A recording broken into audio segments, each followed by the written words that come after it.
सफेद सूती साड़ी, पैरों में हवाई चप्पल और आंखों में वामपंथ के 34 साल पुराने अभेद्य किले को ढा देने वाला जुनून, यही पहचान है पश्चिम बंगाल की राजनीति की अग्निपुत्री ममता बनर्जी की। सोमवार 5 जनवरी 2026 को जब पूरे बंगाल ने अपनी दीदी का 71वां जन्मदिन मनाया, तो एक सवाल आज भी हर भारतीय के जहन में कौंधता है कि आखिर बंगाल पर राज करने वाली इस ताकतवर महिला ने कभी शादी क्यों नहीं की।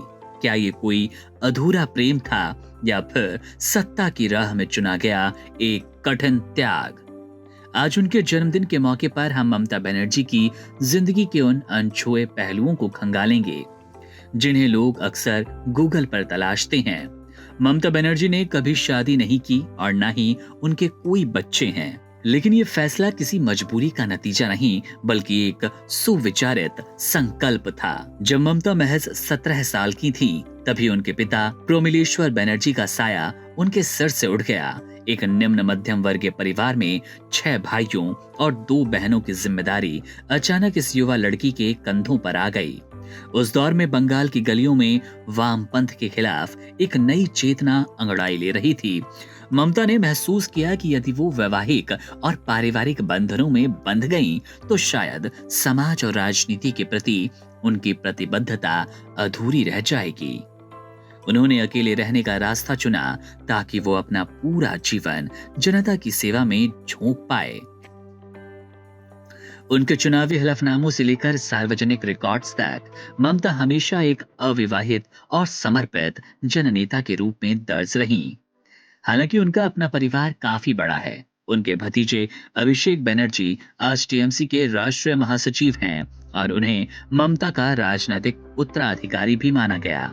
उनके भाई और भाभी भी सार्वजनिक जीवन में सक्रिय हैं, लेकिन ममता के लिए बंगाल की पूरी जनता उनका परिवार बन गई। जाति से बंगाली ब्राह्मण होने के बावजूद ममता ने कभी अपनी राजनीति को धर्म या जाति के संकीर्ण चश्मे से नहीं देखा। उनकी असली पहचान 1984 में तब बनी जब महज 29 साल की उम्र में उन्होंने दिग्गज वामपंथ नेता सोमनाथ चटर्जी को जादवपुर सीट से हराकर पूरी दुनिया को चौंका दिया।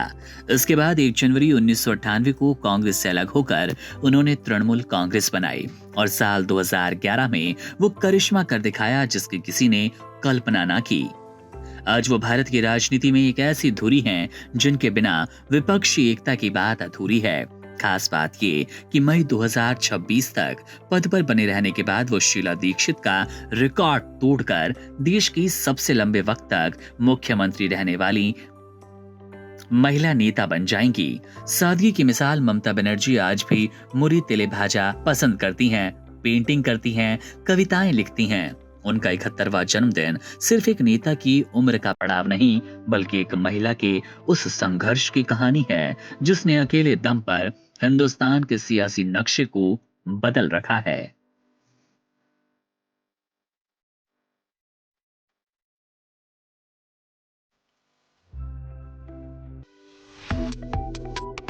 Subscribe to One India and never miss an update. Download the One India app now.